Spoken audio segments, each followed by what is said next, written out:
राम रामेति रामेति रमे रामे मनोरमे सहस्रनाम तत्तुल्यं राम नाम वरानने सहस्रनाम तत्तुल्यं श्री राम नाम वरानने। गुरु ग्रह पठन गए रघुराई अल्प काल विद्या सब आई। गुरु ग्रह पठन गए रघुराई अल्प काल विद्या सब आई। प्रातःकाले उठे के रघुनाथा माते पिता गुरु नावहि माथा।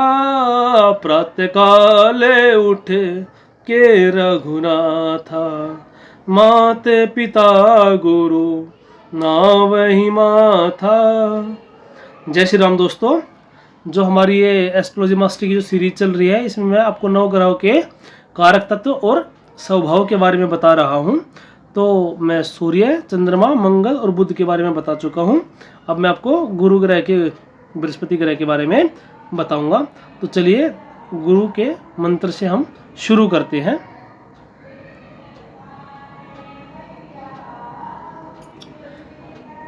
देवानां च ऋषिणचां गुरुं कांचन सन्निभं बुद्धिभूतं त्रिलोकेशं तं नमामि बृहस्पतिं।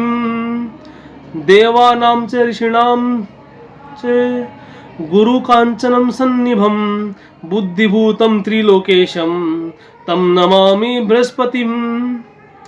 देवानां च ऋषिणां च गुरुं कांचन सन्निभं बुद्धिभूतं त्रिलोकेशं तं नमामि बृहस्पतिं। चलिए गुरुदेव के, गुरु ग्रह के गुणों स्वभाव के बारे में जानते हैं पहले, फिर उसकी कारक तत्वों के बारे में हम पढ़ेंगे। सबसे पहले क्या है कि संतान, पुत्र और पति का कारक है वैदिक एस्ट्रोलॉजी के अनुसार। ये मैं आपको पिछली बार उसमें बता चुका हूँ मंगल ग्रह में भी कि पुत्र के संतान, पुत्र, ये तो नैसर्गिक कारण भी है कारक तत्व उसके लिए। लेकिन जो पति है वैदिक एस्ट्रोलॉजी में तो हम पति को गुरु ग्रह से देखते हैं और नाड़ी में हम मंगल से देखते हैं।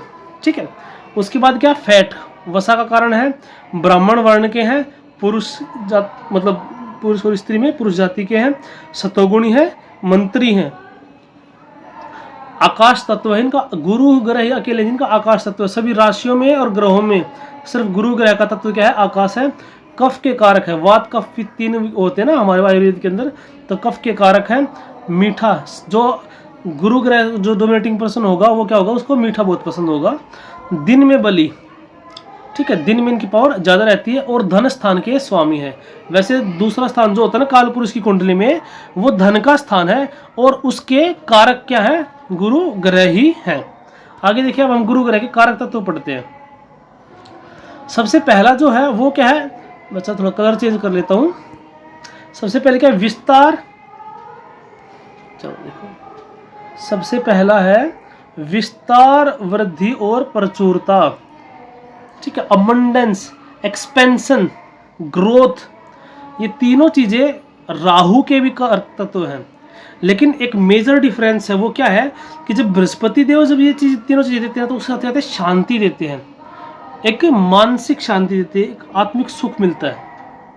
ठीक है, लेकिन जब ये राहु के द्वारा आते हैं तो डिससेटिस्फैक्शन मिलता है, इतना मिल गया और चाहिए और चाहिए और चाहिए, यहाँ पे संतोष देते हैं।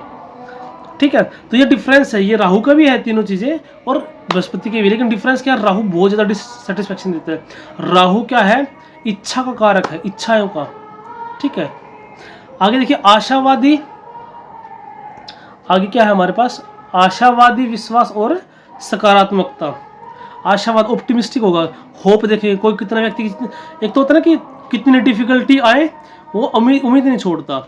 जैसे एडिसन ने जब बल्ब बनाया तो वो बहुत बार फेल हुए, तो उनके जो शिष्य थे, वो जो डिसिपल थे, जो स्टूडेंट थे, वो क्या बोलते थे, अरे सर आप तो हर रोज आ जाते, उतनी एनर्जी कैसे, इस एज में, वो भी बुढ़ापे में, इस एज में भी कैसे।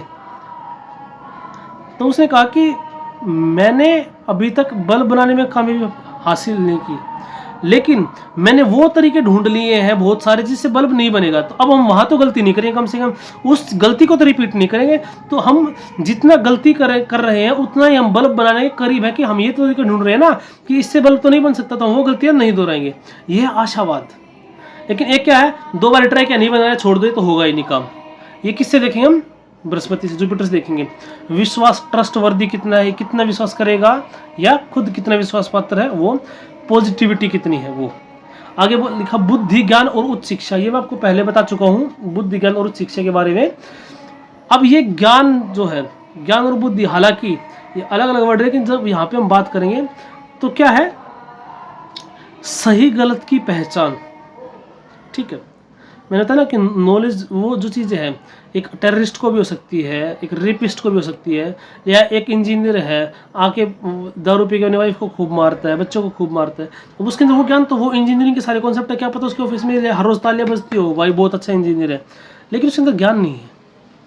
ठीक है, एल्बर्ट आइंस्टीन ने भी एक चीज़ कही है, जब उनसे पूछा गया ना कि रिलीजन में और साइंस में क्या कॉमन है या क्या इंटरलिंक है, तो बोले, उन्होंने कहा है कि religion without science is blind, but science without religion is lame. अगर हम धर्म को बिना साइंस के मानेंगे तो क्या हो जाएगा, अंधापन है। ठीक है, फिर हम कुछ भी विश्वास कर रहे हैं बिना साइंटिफिक चीज़ों के।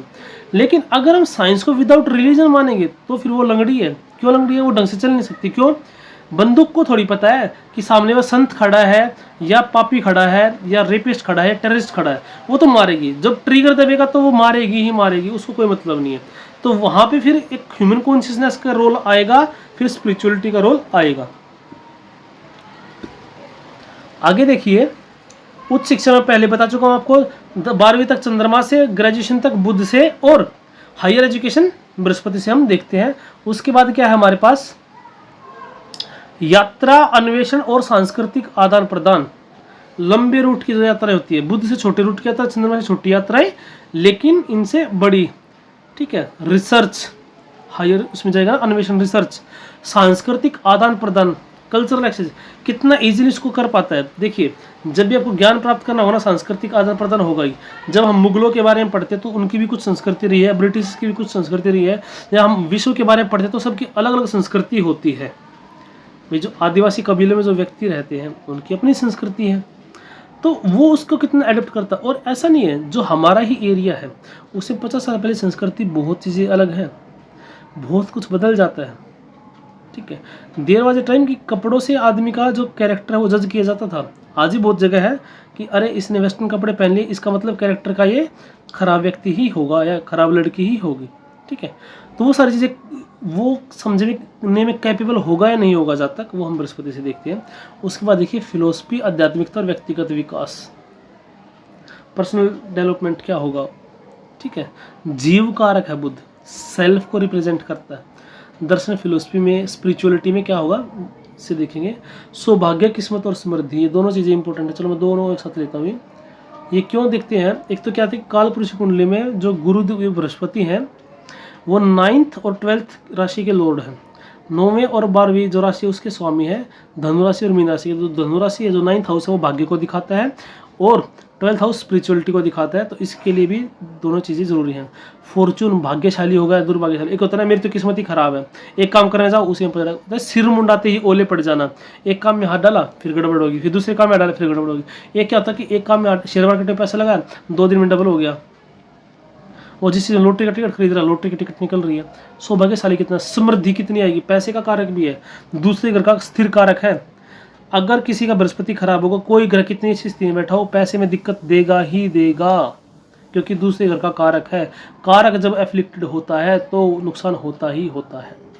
उसके बाद उदारता, जेनरसिटी कितनी होगी, सहनशीलता कितनी होगी, और व्यापक सोच मतलब ब्रॉड थिंकिंग कितनी होगी। क्योंकि जो जितना ब्रॉड थिंक कर पाएगा उतना इसको ज्ञान प्राप्त हो सकता है, कि नैरो थिंकिंग से कभी ज्ञान प्राप्त नहीं होता।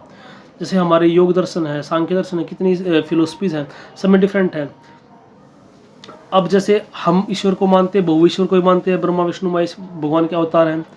अब महावीर स्वामी जो होते जैन की तीर्थंकर, वो क्या कहते हैं, वो कहते हैं कि ईश्वर में कोई चीज़ नहीं है, पर आत्मा है। बुद्ध क्या कहते हैं, ना आत्मा है ना परमात्मा है। तो अगर हम ये कह देंगे अरे नहीं ये तो ईश्वर को नहीं मानता तो बकवास चीज़ है, बुद्ध अरे तो ईश्वर आत्मा किसी को नहीं मानते तो बकवास चीज़ है, फिर हम उसके ज्ञान को नहीं ले सकते। तो सोच हमारी ब्रॉड होनी चाहिए, थिंकिंग और जो डोमेन है वही ब्रॉड होना चाहिए। ठीक है, जनरल उदार कितना होगा, उदार जीवों के प्रति दया। हालांकि केतु होता है ना, केतु भी थोड़े थोड़े कुछ गुण केतु की बृहस्पति से मिलते हैं। केतु भी मीन राशि में अच्छा रहता है, उसका भी मोक्ष की तरफ ले जाने वाली चीज़ें होती हैं। ठीक है, तो ये सारी चीज़ें। उदारता का मैंने बता दिया, जनरसिटी, दूसरे के लिए कितना उदार भाव है। जैसे मैंने बताया कि राहु जो होगा वो क्या करेगा, अपनी इच्छा की पूर्ति दूसरे से छीन के भी कर लेगा, लेकिन जुपिटर प्रोमिनेंट व्यक्ति दूसरे से छीन के नहीं कर सकता, दूसरे का नुकसान करके चीज़ें नहीं कर सकता, ठीक है। और ज्ञान कितना होगा उसके अंदर, ठीक है, वो सारी चीज़ें। सहनशीलता मुझे लगता है बताने की जरूरत नहीं, सहनशीलता क्या होती है। अगर पारगमन में महत्व, ट्रांजिट, गोचर में महत्व, गोचर में बृहस्पति का बहुत बहुत बहुत ज़्यादा महत्व है।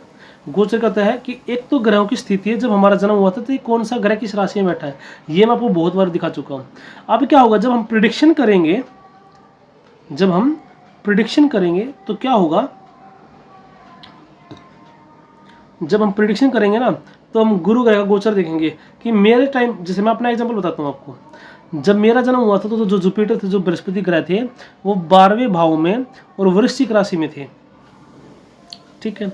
अभी जो गुरु ग्रह है वो किस में चल रहे हैं, वो चल रहे हैं इसमें वृष राशि में चल रहे हैं, ठीक है। तो मेरे जन्म की बृहस्पति से मेरे गुरु ग्रह जो है वो किस में चल रहे हैं, वो 7th में चल रहे हैं, ठीक है। तो उसके अनुसार एक फल निकलेगा, मेरे चंद्रमा से कितने उस पर चल रहे हैं, कौन से उस पर चल रहे हैं। तो एक तो पोजीशन है हमारे ग्रहों की जब हमारा जन्म हुआ, और एक आज की स्थिति है। तो उस गोचर को, उसको बोलते हैं, गो का मतलब प्लैनेट होता है, उनका जो विचरण होता है उसको देख के हम प्रेडिक्शन करते हैं। तो टाइमिंग ऑफ इवेंट्स में बहुत बहुत बहुत महत्वपूर्ण योगदान है बुध का, इसका, बृहस्पति का। और इससे हम ईयर प्रिडिक्ट कर सकते हैं कि इस ईयर में आपका ये इवेंट हो जाएगा, इस ईयर में शादी हो जाएगी, इस ईयर में जॉब लग सकती है, ठीक है। हालांकि और चीज़ें, शनि भी देखा जाता है, शनिदेव भी देखे जाते हैं, शादी के लिए शुक्रदेव भी देखे जाएंगे, जॉब के लिए शनि, सूर्य, गुरु, ठीक है, ये तो देखे जाएंगे। और क्या देख सकते हैं, शुक्र भी देखना, क्योंकि शुक्र पैसे का कारक होता है, और चंद्रमा, ये 4-5 चीज़ें देखी जाती है। लेकिन सबसे ज़्यादा इंपॉर्टेंट रोल है शनि का और बृहस्पति का गोचर के अंदर, जिससे हम टाइमिंग ऑफ इवेंट अच्छे से प्रिडिक्ट कर सकते हैं। उम्मीद करता हूँ आपको ये वीडियो पसंद आया होगा, आपको चीज़ें बहुत सारी चीज़ें समझ में आएंगी। बिल्कुल बेसिक से मैंने बताया आपको। बाकी अभी क्या कि अभी चीज़ें आप सुन लीजिए, थोड़ा सा माइंड में आ जाए, बार बार थोड़ा सा इनको दोहराइए, तो आपको याद हो जाए कि बृहस्पति से हम क्या देखते हैं, बुध से हम क्या देखते हैं, क्या क्या चीज़ें होती हैं। अगर हम जॉब की बात करें, प्रोफेशन की बात करें, तो जैसे जो बृहस्पति डोमिनेटिंग पर्सन होंगे ना, वो टीचर हो सकते हैं, एस्ट्रोलॉजर हो सकते हैं, कंसल्टेंट हो सकते हैं। बुध और बृहस्पति मिल जाते हैं तो और अच्छा वो हो जाता है, मतलब वाक चातुर्य आ जाता है उसके अंदर। कई व्यक्ति होते हैं ज्ञान है लेकिन वो इस तरीके से अपने आप को एक्सप्रेस नहीं कर पा रहा, बुध का साथ मिल जाएगा तो क्या होगा, एक अच्छा टीचर भी बनाता है। क्योंकि वहाँ पे क्या होता है कि अपने ज्ञान को एक इफेक्टिव वे में डिलीवर करना पड़ता है आपको, बच्चों को मजा आए, बच्चों को समझ में भी आए। तो बृहस्पति और बुध दोनों का रोल आ जाता है वहाँ पे। कंटेंट क्या है, ज्ञान क्या है, और टाइप ऑफ एक्सप्रेसिंग दिस, कैसे करें उसको एक्सप्रेस, वो सारी चीज़ें।